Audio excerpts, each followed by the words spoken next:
a soberania de Deus. Tu, porém, me dirás, de que se queixa ele ainda? Pois quem jamais resistiu à sua vontade? Quem és tu, ó homem, para discutires com Deus? Porventura pode o objeto perguntar a quem o fez, por que me fizeste assim? Ou não tem o oleiro direito sobre a massa, para que do mesmo barro fazer um vaso para a honra e outro para a desonra? Que diremos, pois, se Deus, querendo mostrar a sua ira e dar a conhecer o seu poder, suportou com longanimidade os vasos de ira preparados para a perdição, a fim de que também desse a conhecer as riquezas da sua glória em vasos de misericórdia, para a glória preparou de antemão, os quais somos nós, a quem também chamou não só dentre os judeus, mas também dentre os gentios. Assim como também diz Oséias: chamarei povo meu ao que não era meu povo, e amada a que não era amada. E no lugar em que lhes disse, vós não sois meu povo, ali mesmo serão chamados filhos do Deus vivo. Mas, relativamente a Israel, dele clama Isaías: ainda que o número dos filhos de Israel seja como a areia do mar, o remanescente é que será salvo, porque o Senhor cumprirá a sua palavra sobre a terra, cabalmente e em breve. Como Isaías já disse, se o Senhor dos exércitos não tivesse deixado a descendência, ter-nos-íamos tornado como Sodoma e semelhantes a Gomorra. Muito bem, nós já estamos caminhando para o final do capítulo 9, que é um texto muito importante, que nos ajuda a compreender os planos eternos de Deus na salvação do ser humano. Temos dito que esta é a quarta parte da carta aos Romanos, onde Paulo detém-se a responder possíveis indagações que poderiam ser levantadas pelos seus ouvintes. Este aqui é um recurso literário chamado de diatribe. O que é a diatribe? É como se Paulo estivesse dialogando com alguém imaginário. Perceba que o texto que lemos começa com uma indagação. Tu, porém, me dirás, de que queixa ele ainda? Quem é este interlocutor que Paulo está se referindo? Na verdade, é alguém imaginário. A ideia aqui é como se Paulo pudesse se antecipar a questionamentos que nasceriam quando as pessoas tivessem contato com seus escritos. Nós precisamos sempre lembrar que, diferentemente dos nossos dias, pela rapidez das informações, não dava para Paulo responder um áudio de um judeu que não tinha entendido a mensagem. Paulo estava fora de Roma, ele estava mandando uma carta para aquela igreja, e um dos objetivos de Paulo era conhecer aquela igreja, fazer de Roma um ponto onde ele pudesse estabelecer as suas missões na Espanha. Nós veremos isso um pouco mais para o final da sua carta. Então ele se apresenta, ele fala da salvação em Jesus Cristo, e ele se antecipa a questionamentos que poderiam surgir a respeito da sua fala. O capítulo 9, então, Paulo está respondendo a estes possíveis questionamentos, dialogando com este interlocutor imaginário, que poderia ser qualquer um. Imagine como se Paulo estivesse dando esta aula para os irmãos, e no meio da exposição alguém levantasse a mão e dissesse: pastor, essa parte eu não entendi muito bem, o senhor pode me explicar? Ou então alguém pudesse dizer: pastor, se isso é assim, não seria correto dizer desta e desta forma? Ou seja, respondendo perguntas que seriam lícitas de serem feitas, plausíveis, dada o seu discurso. Então Paulo faz isso, porque ele não estaria ali imediatamente, ele se antecipa a estes questionamentos. Paulo falou de salvação, de transformação e do cumprimento da promessa de Deus em salvar o ser humano. Então a tônica aqui é o seguinte: se Deus prometeu salvar o seu povo, e muitos judeus, a maioria dos judeus, rejeitaram Jesus, as promessas de Deus então falharam? Paulo vai dizer: não, de forma alguma. E a explicação que Paulo dá a este possível questionamento é o seguinte: quando Deus fez as suas promessas a Israel, ele não referia-se à nação de Israel como sendo uma etnia exclusiva. Deus estava constituindo um povo para si a partir dos filhos de Abraão, o que não significa que todos os filhos consanguíneos de Abraão fazem parte deste Israel de Deus. Lá no capítulo 2, Paulo já faz menção disso. Nem todo aquele que é de Israel é de fato israelita. Não por causa da circuncisão na carne, mas da circuncisão do coração. Então Paulo faz essa distinção. Não é porque alguém é judeu de fato, da descendência de Abraão, que ele é salvo. Deus cumpriu as suas promessas em salvar aqueles que ele quis salvar. E aí, diante dessa exposição de Paulo, vem a outra pergunta: mas Deus não seria injusto então, já que ele só salva quem ele quer salvar? Deus não seria mais justo se ele resolvesse salvar a todos? E esta é mais uma pergunta plausível. E aí, quando Paulo vai responder, ele estabelece o seguinte argumento: a rejeição de Israel não é incompatível com a justiça de Deus, porque Deus salva quem ele quer. Irmãos, o capítulo 9 de Romanos é direto ao ponto, não tem meias palavras. Deus está dizendo através de sua palavra, e aqui o apóstolo Paulo se utiliza mais uma vez do Antigo Testamento para dizer: eu terei misericórdia de quem me aprouver ter misericórdia. Eu salvarei quem eu quiser salvar, não importa o que as pessoas façam para isso. Estou me referindo ao capítulo 9, dos versos 14 a 18. Logo, tem Deus misericórdia, verso 18, de quem ele quer, como também endurece o coração de quem lhe apraz. Na semana passada, me lembro de ter esclarecido essa questão de Deus escolher uns para salvar e endurecer o coração de outros para a perdição. A eleição se dá em Deus escolher salvar o Mateus. É o costume, né? Em salvar o Mateus. Deus quis salvar a vida do Mateus. E aí, as outras pessoas que não serão salvas, diz o texto que Deus lhes endurece o coração. Então, no que consiste Deus endurecer o coração de alguém? Deus deixar a pessoa como ela está. Deus priva aqueles que já estão com o coração endurecido da sua graça. Deus não lhes tira o coração de pedra, como nos diz Ezequiel, e lhes dá um coração de carne. Então Paulo faz estas distinções, para agora ele lançar mão de uma doutrina que é fundamental para a igreja.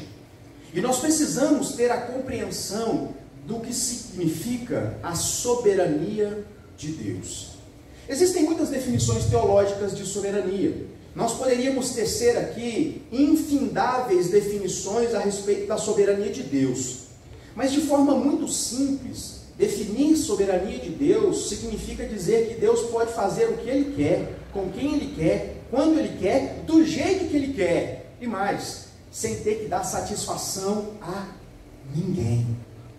A soberania de Deus consiste em Deus não ter que prestar contas a ninguém. Deus não possui pares. Não existe ninguém como Deus. O teólogo controverso, Karl Barth, ele diz que Deus ele é todo outro. Nós, enquanto seres humanos, por mais presunçosos que possamos ser, vai sempre existir alguém que é mais bonito do que a gente, que é mais inteligente do que a gente, que tem mais bens do que a gente, tem mais saúde do que a gente, é mais charmoso do que a gente. Tem sempre alguém que faz mais do que a gente.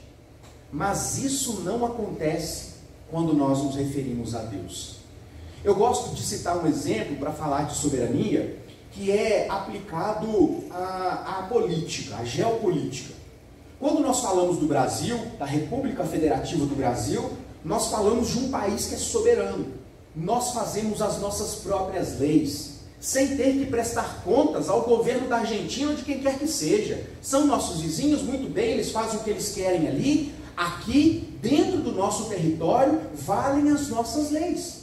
E assim, por conseguinte, dentro dos estados, dentro dos municípios, os nossos legisladores, a Câmara de Vereadores, podem definir dentro dos seus próprios interesses. Nós imaginamos que no interesse do povo, mas do que nós vemos muitas vezes, dentro dos seus próprios interesses, leis que passarão a reger a nossa vida. E é simples assim. Dentro dos nossos limites geográficos, nós definimos como nós viveremos por meio da representatividade política. Certo, irmãos? Então aqui no Brasil nós fazemos o que nós queremos sem prestar contas a ninguém? Não é bem assim. Em certa medida sim, porque nós somos um país soberano.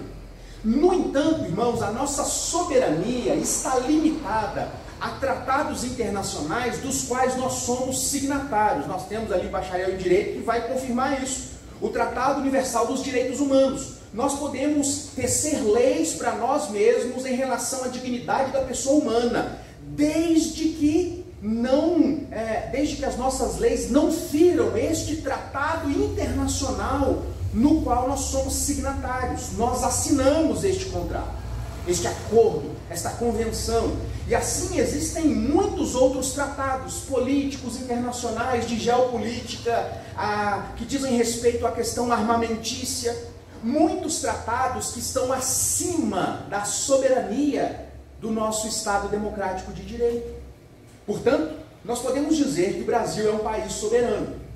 Só que a soberania do Brasil está limitada a circunstâncias superiores a nós, que envolvem um contingente maior de pessoas em lugares diferentes. Aos nossos pares, aos outros países que igualmente a nós são também soberanos.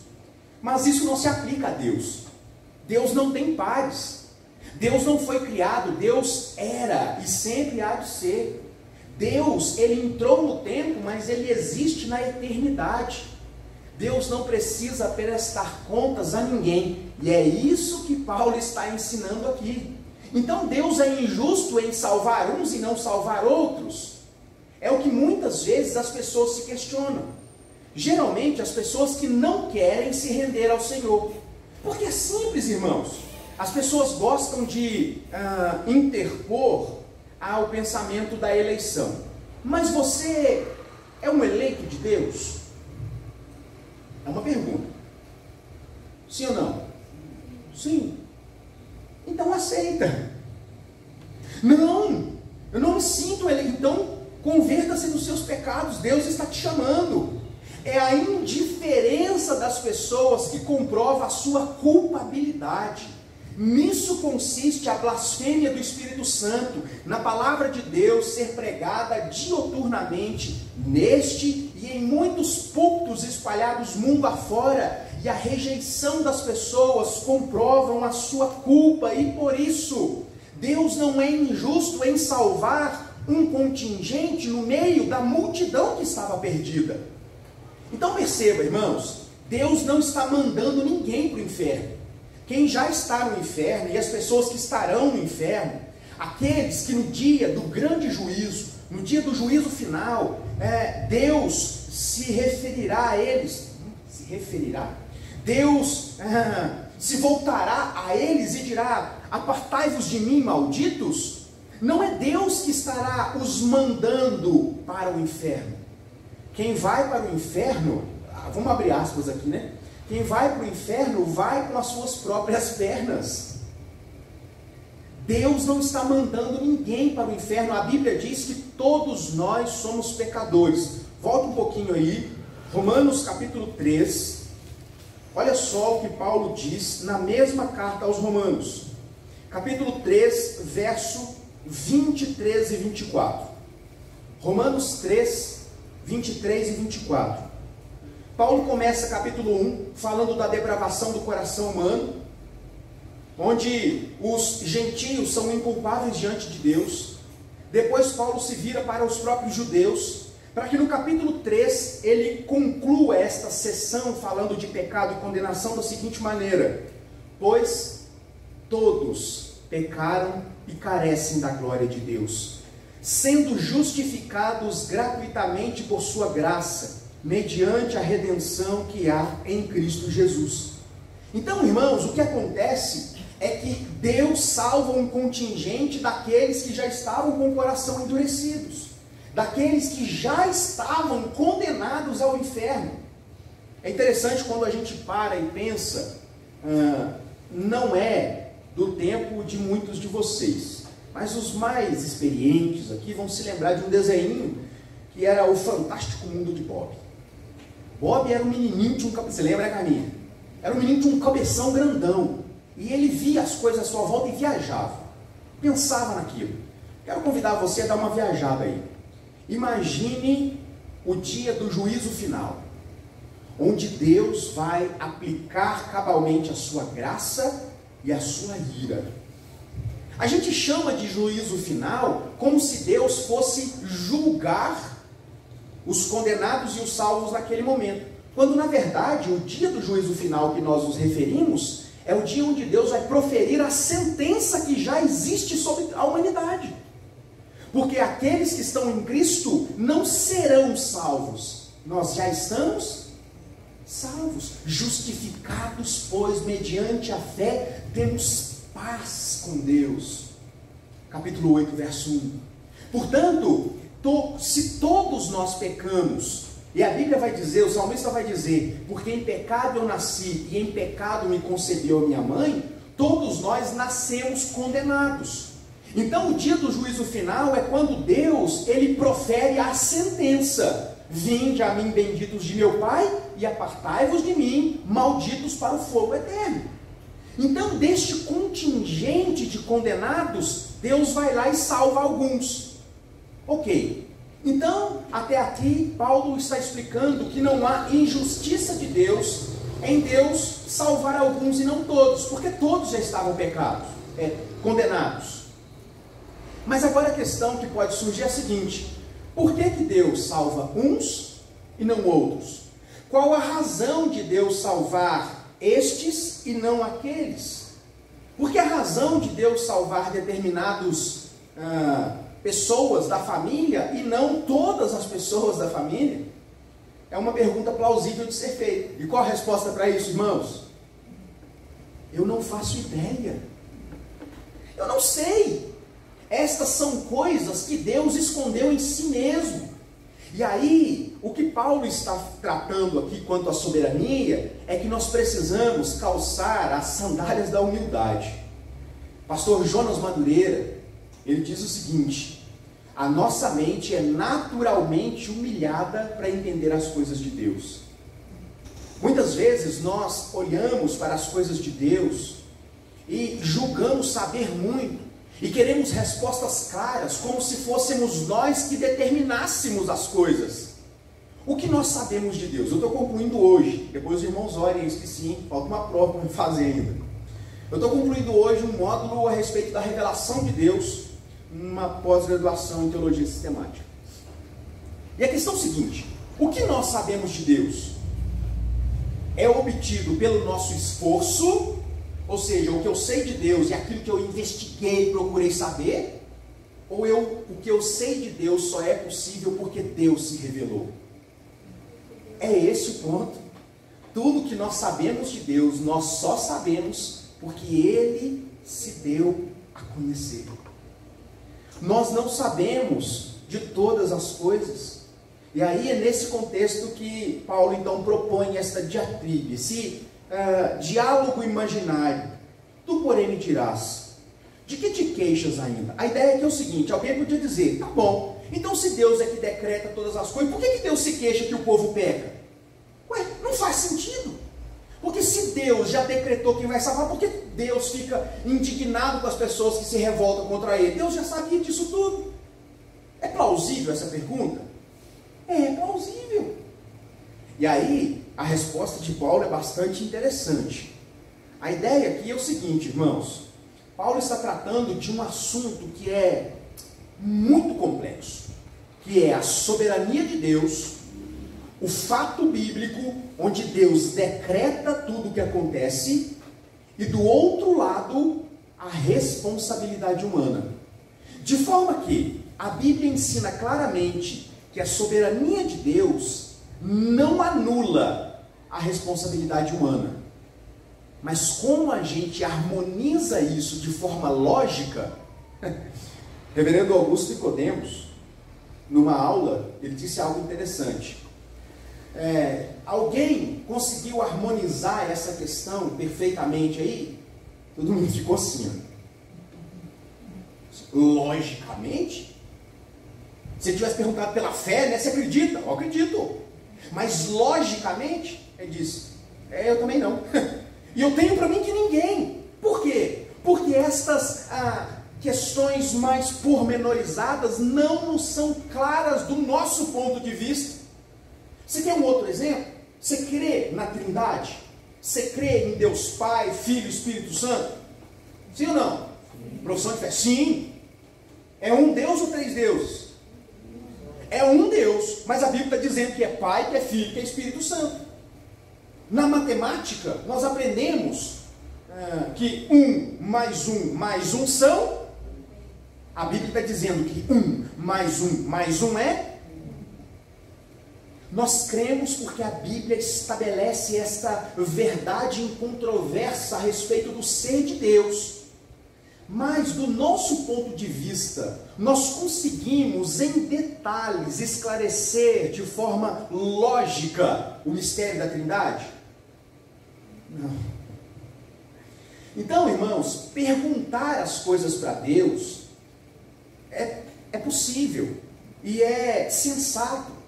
Sabe quando você olha para o texto, eu tenho aprendido que a maior parte dos conhecimentos que nós temos são adquiridos por meio de perguntas. Todas as vezes que você for estudar um texto bíblico, comece debatendo com o texto. O que o autor quis dizer com isso? Por que isso e não aquilo? Porque é prudente que nós façamos perguntas a respeito das coisas de Deus. Agora, irmãos, o que a soberania de Deus e o que Paulo está tratando aqui é que a possibilidade de fazermos questionamentos no sentido de não entendermos algumas coisas não nos dá o direito de nos referir a Deus com soberba, como se nós fôssemos conhecedores de todas as coisas, como se nós pudéssemos dar conselhos a Deus. E aí, na sequência, depois de dizer isso, Paulo vai dar uma amassada no orgulho humano. Verso 20, ele diz assim, quem és tu, ó homem? Então, pensa, Paulo está fazendo aqui um diálogo com alguém imaginário. Então, quando ele diz quem és tu, ó homem, a quem ele se refere? A todos nós que estamos lendo esse texto. A todos nós que muitas vezes questionamos isso. Por que Deus salva uns e não outros? Por que Deus salva Joãozinho e não Mariazinha? Por que Deus faz estas coisas deste jeito? Então, Paulo responde, quem és tu, ó homem, para discutires com Deus? Porventura pode o objeto perguntar a quem o fez, por que fizeste assim? Irmãos, aqui Paulo está se utilizando do mesmo argumento que o próprio Deus se utilizou para responder a Jó, lá no Antigo Testamento, quando depois de passar por uma situação muito difícil na sua vida, de ser severamente atacado por doenças físicas, emocionais, psicológicas, porque Jó perdeu tudo, perdeu a sua família, e ele estava ali num estado de ruína completa, e ele então faz perguntas a Deus. Até aí tudo bem, lembra que eu disse? Deus, eu não consigo entender isso, me ajuda. O problema é quando a gente diz, ô Deus, tem algo de errado aqui, porque eu não entendi. E Jó então questiona Deus a razão de tanto sofrimento da sua vida. E Deus responde mais ou menos desse jeito. Jó, quem que você pensa que é para discutir comigo? Onde você estava quando eu fundei, eu construí os pilares que sustentam esse mundo? Então é exatamente o que Paulo está dizendo aqui. Quem somos nós para discutirmos com Deus? Quem somos nós para darmos conselhos a Deus? Assim, do ponto de vista de Deus, seria mais prudente se o Senhor tivesse salvado todo mundo. Ou seria melhor, então, se o Senhor tivesse salvado esse, aquele, porque é uma pessoa que eu gosto mais ou eu gosto menos? Seria melhor se o Senhor fosse mais claro na revelação? Então aqui Paulo está se contrapondo a este questionamento que é orgulhoso, dizendo o seguinte: quem somos nós para questionarmos a Deus? E aí ele se utiliza, por exemplo, daquela imagem de Jeremias, capítulo 18, quando ele desce à casa do oleiro.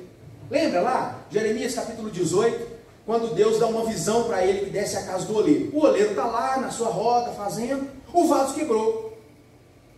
Aí o oleiro pega aquele que estava quebrado e constrói de novo. E Deus faz o seguinte: Jeremias, eu sou como esse oleiro, eu não posso fazer do povo como fez esse oleiro, transformar a vida deles. E aí Paulo se utiliza desta imagem para dizer o seguinte: o vaso pode perguntar para o oleiro: por que você me fez com uma alça?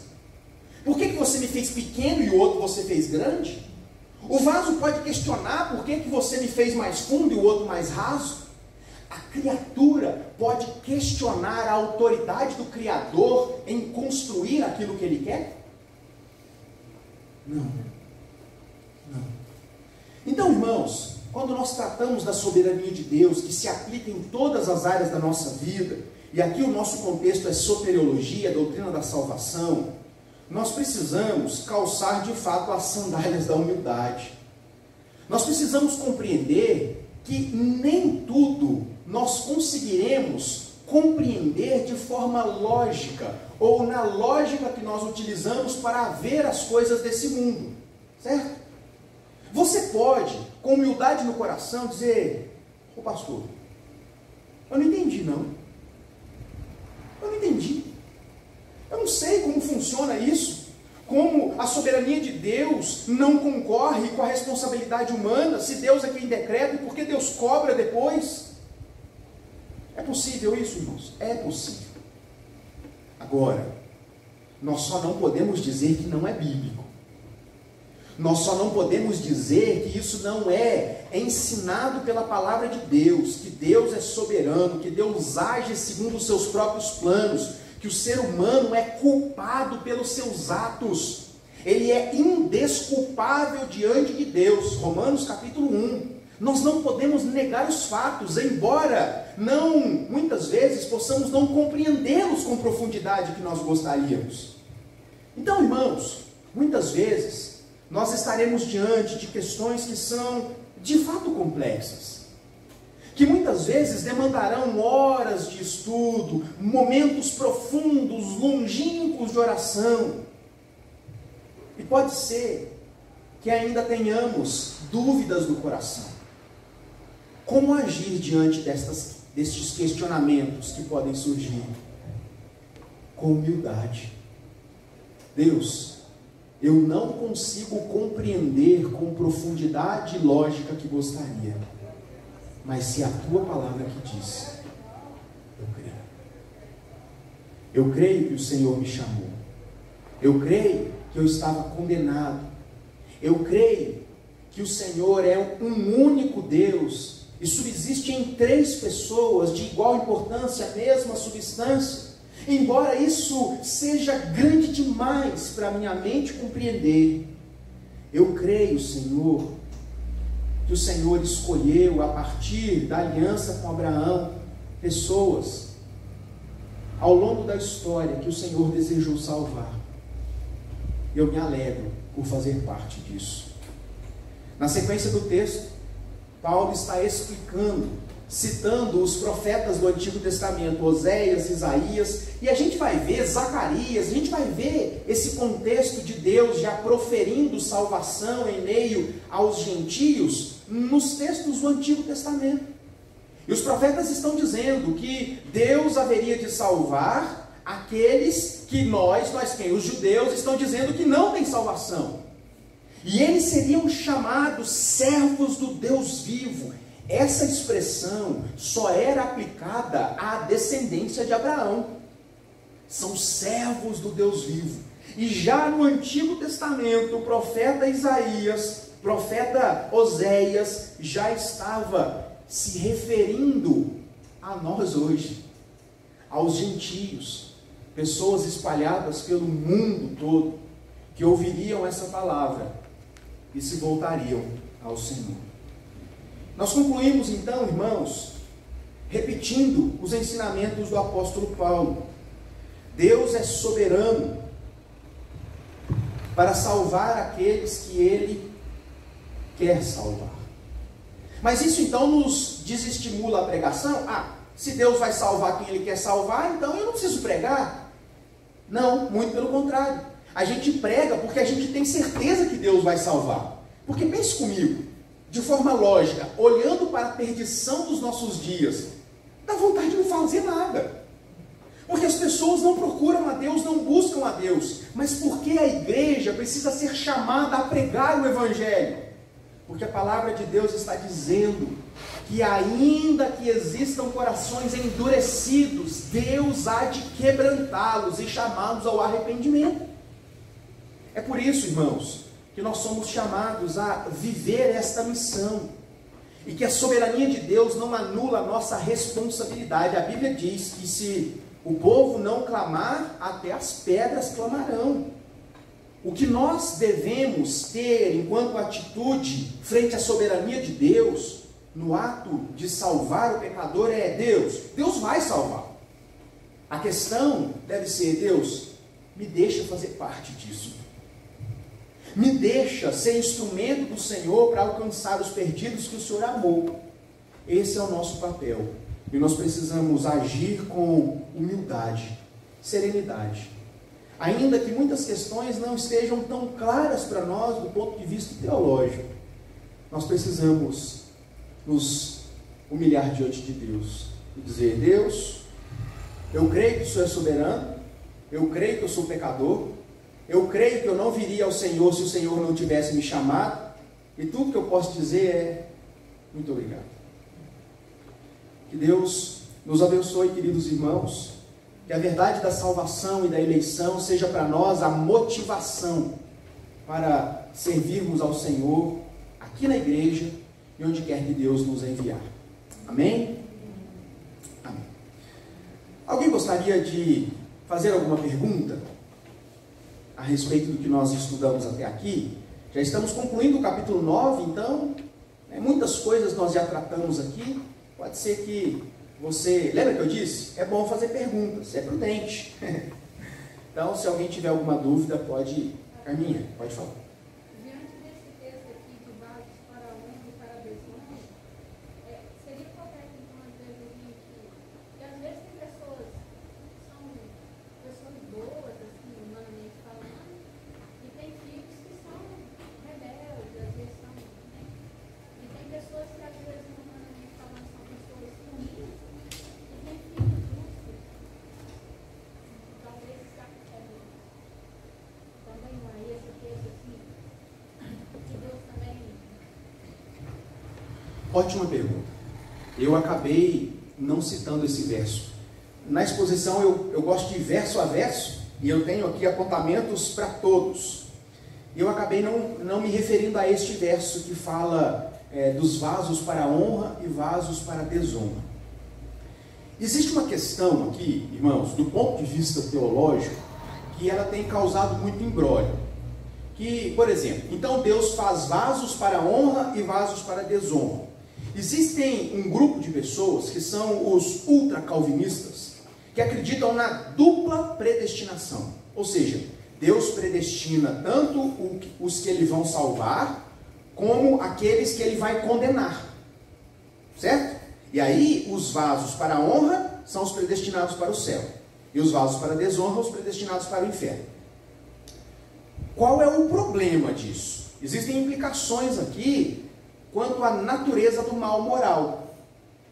Opa, se Deus assim predestina, Ele pode fazer? Ele pode. Mas isso parece não condizer com o caráter de Deus. Então, como nós olhamos para essa questão de vasos para a honra e vasos para a desonra? Existe uma expressão aqui que nos ajuda a compreender. Vai lá comigo no verso 21. E diz o seguinte, ele ainda está trabalhando a ideia do oleiro, né? Do oleiro que está construindo um vaso. E ele diz assim: ou não tem o oleiro o direito na massa, para do mesmo barro fazer vasos para a honra e outro para a desonra. Como é que a gente entende vasos para a honra e vasos para a desonra? Partindo da expressão do mesmo vaso.